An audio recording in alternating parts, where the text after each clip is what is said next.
আসসালামু আলাইকুম। আমি তাহনিক তাইম কনক, পড়ালেখা করতেছি রুয়েটের মেকানিক্যাল ইঞ্জিনিয়ারিং ডিপার্টমেন্টে, দ্বিতীয় বর্ষ। তো আজকে আমরা আলোচনা করব 5 নম্বর লেকচারে পিআই অর্থাৎ পার্টিকুলার ইন্টিগ্রালের রুলস নাম্বার 3 নিয়ে।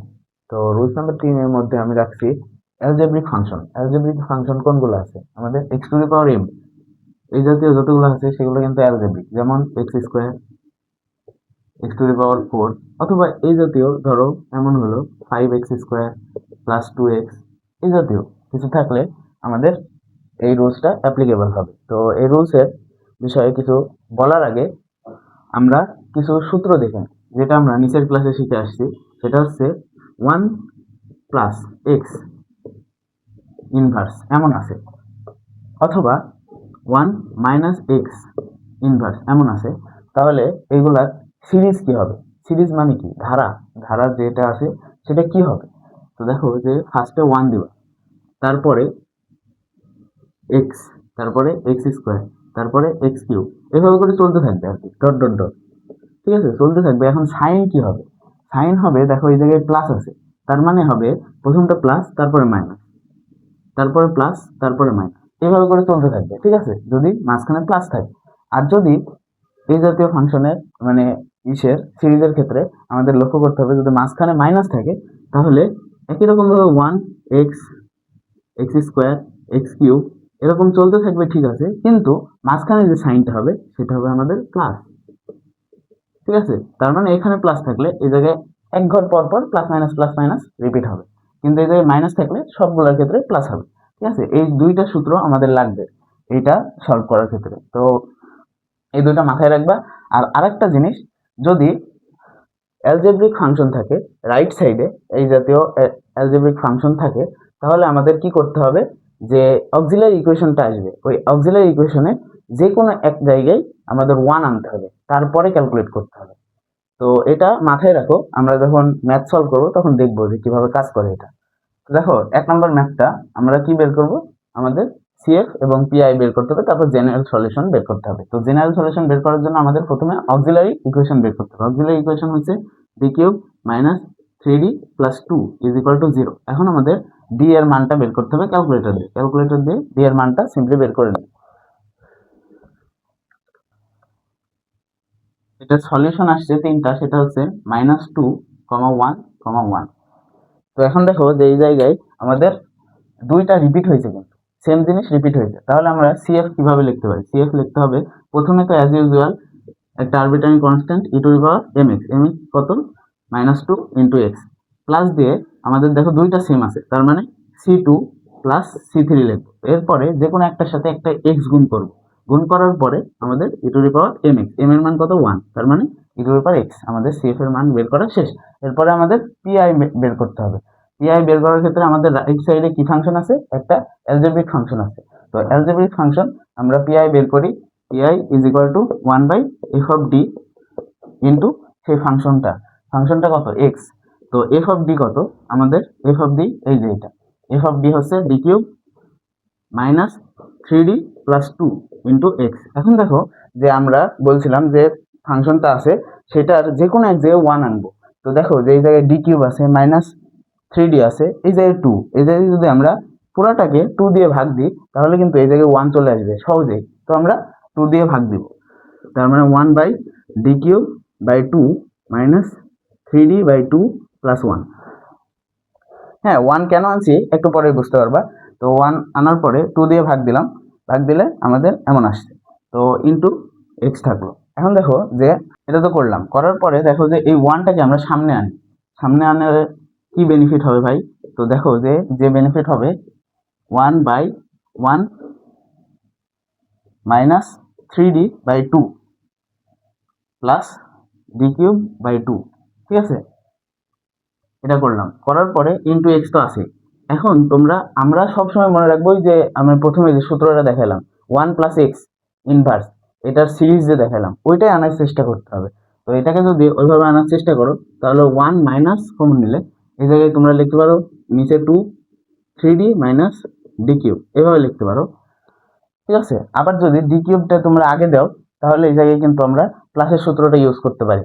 তোমার যেটা ভালো লাগে সেটা ইউজ করতে পারো। তো আমরা এখানে প্লাসের সূত্রটা আগে দিয়ে এই জায়গায় এটা করলাম, ঠিক আছে। তাহলে আমাদের প্লাসের সূত্রটা ইউজ করতে হবে, ঠিক আছে। তো প্লাসের সূত্র ইউজ করলে আমাদের কিন্তু মনে রাখতে হবে যে একটা প্লাস একটা মাইনাস, একটা প্লাস একটা মাইনাস, এইভাবে চলতে থাকবে। তো এইভাবে ইউজ করবো, প্রবলেম নাই।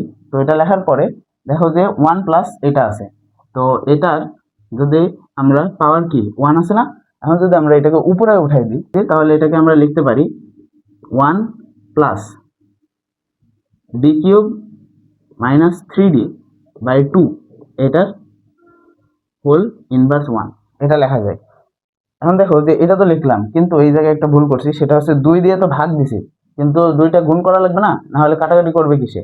তো এখানে আমাদের একটা 2 দিয়ে গুণ করা লাগবে, ঠিক আছে, তাহলে কিন্তু 2 দিয়ে ভাগ করা সম্ভব হবে।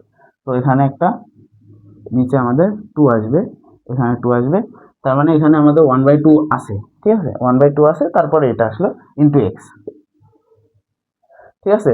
এখন আমরা এই পাশে দেখি যে এখন দেখো যে এইটুকুর সিরিজ আমরা জানি, কি জানি, এই যে 1 প্লাস এক্স, এটার সিরিজ হচ্ছে 1 minus x plus x square minus x cube, এরকম চলতে থাকবে।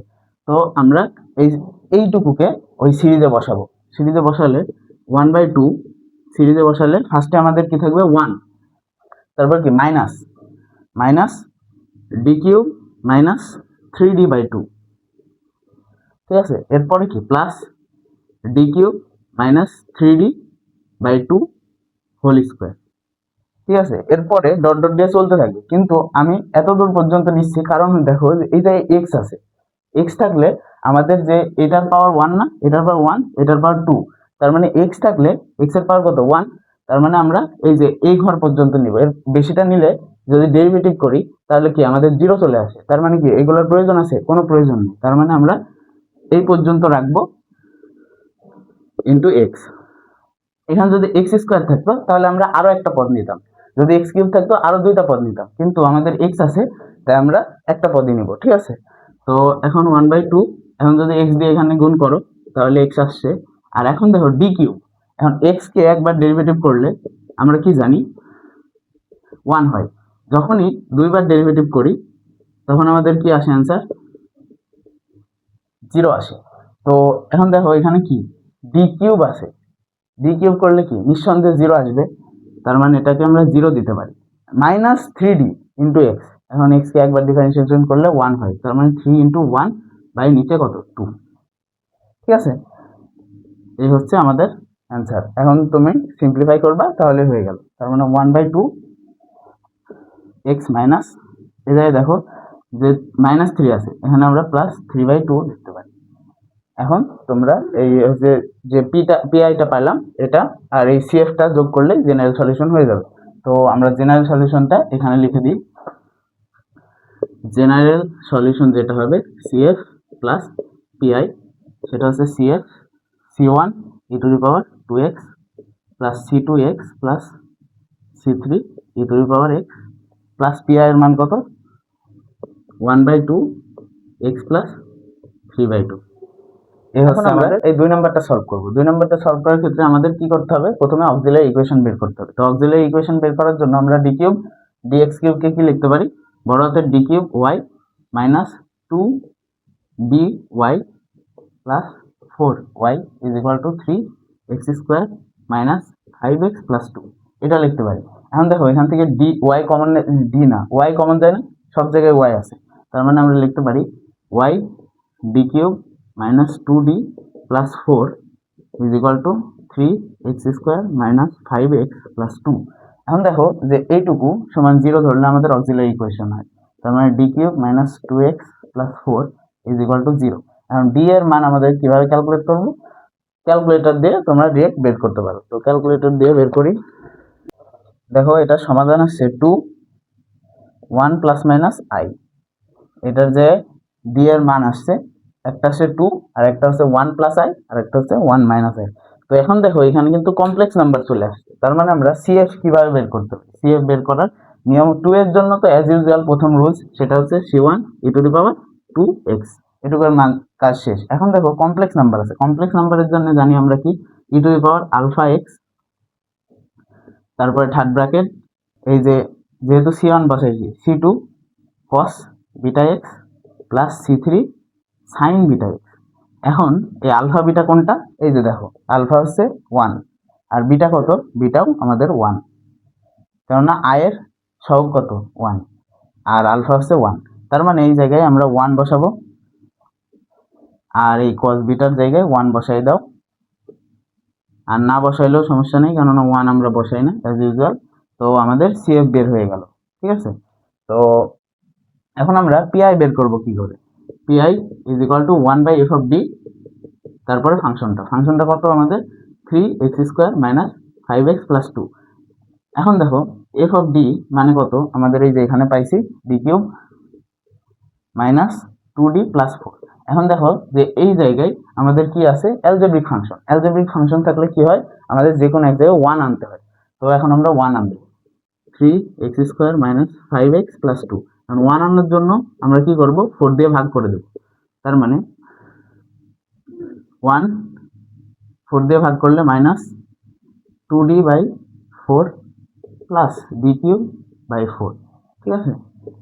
এরপরে into 3x² minus 5x plus 2। এখন দেখো এই CFটা মুছে দিলাম, পরে CF লাগলে লিখবো, তবে এই জায়গায় দেখো যে আমাদের কাজ শেষ। এখন কি করব, যে ওই ফর্মুলার হিসেবে আনবো 1 প্লাস যদি দিই d³। এখন দেখো নিচে দুই জায়গায় 4 আছে, তার মানে লসাগু করলে আমাদের নিচে 4 লেখা যায়, মাইনাস 2d লেখা যায়। এটা লেখার পরে into 3x² minus 5x plus 2 এটা লিখলাম। এখন দেখো যে আমরা 1/4 লিখতে পারি, এরপরে এটাকে লেখা যায় না 1 প্লাস d³ মাইনাস 2d/4, এটার হোল ইনভার্স লেখা যায় না, লেখা যায়। কিভাবে লিখলাম, এটা নিচে আসে আর উপরে করে দিলে ইনভার্স হয়ে যাবে, into 3x² minus 5x plus 2। এখন দেখো যে আমাদের এটাকে সিরিজে ভাঙবো, কোন সিরিজ, এই যে 1 প্লাস x হোল ইনভার্স, এটার সিরিজে ভাঙলে আমরা এটাকে কি লিখতে পারি, 1/4 into 1 minus d³ minus 2d/4। এটুকু লিখলে কি হবে, দেখো তো এই জায়গায় আমাদের পাওয়ার কত আছে, সর্বোচ্চ পাওয়ার 2, তার মানে আমাদের 2 ঘর পর্যন্ত নিতে হবে, তার মানে 2 ঘর নিলে আমরা লিখতে পারি d³ minus 2d/4 whole square, এইটুকু নিলেই ইনাফ। এরপরে 3x² মাইনাস 5x প্লাস 2, আমাদের কাজ শেষ।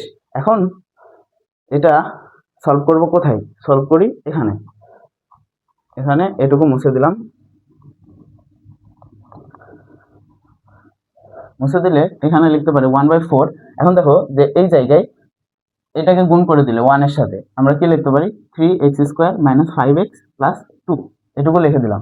এরপরে এখানে দেখো যে d³ আছে, এখন এইটার ডেরিভেটিভ আমাদের বের করতে হবে কয়বার, 3 বার।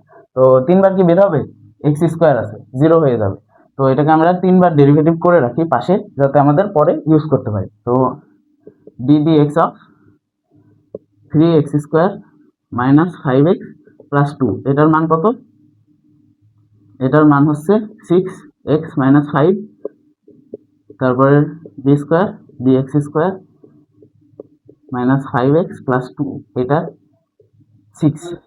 এরপরে যতবার করব 0 আসবে, তাহলে আমাদের যে d³ এর মানটা সেটা আমাদের কত, 0। তার মানে এখানে আমরা লিখতে পারি 0 মাইনাস 2 ইন্টু ফার্স্ট ডেরিভেটিভ কত, 2 ইন্টু 6x মাইনাস 5 বাই নিচে কত আছে 4।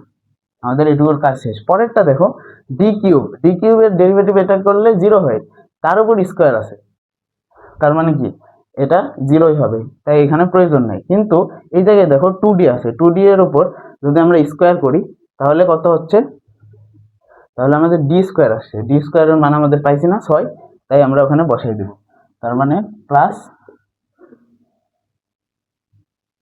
4d², মানে d² এর মান কত 6, 4 ইন্টু 6/4, ঠিক আছে। আমাদের কাজ শেষ। কিভাবে বসাইলাম, এই যে এটাকে যদি a মাইনাস b হোল স্কোয়ারের সূত্রে ভাঙো তাহলে a² minus 2ab plus b², ঠিক আছে।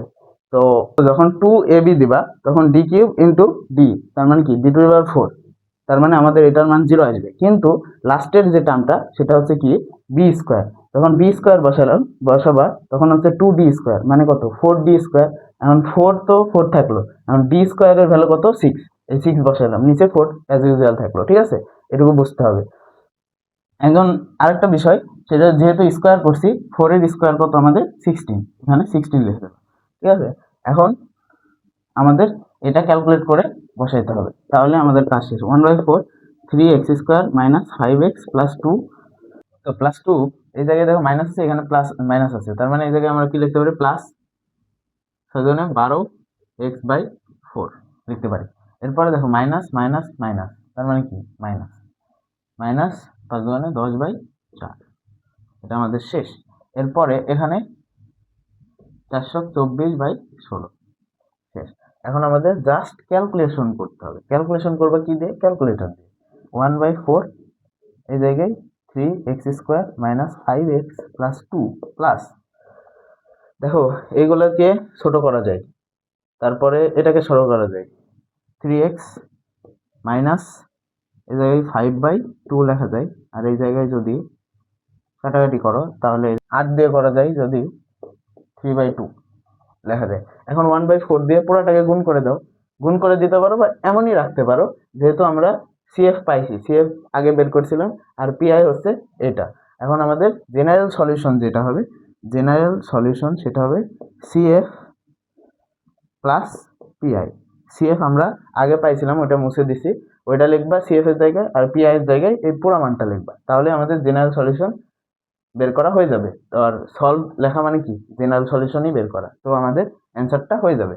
তো এই ছিল আজকের লেকচার। নেক্সট দিন আমরা আরেকটা রুলস নিয়ে জানার চেষ্টা করব।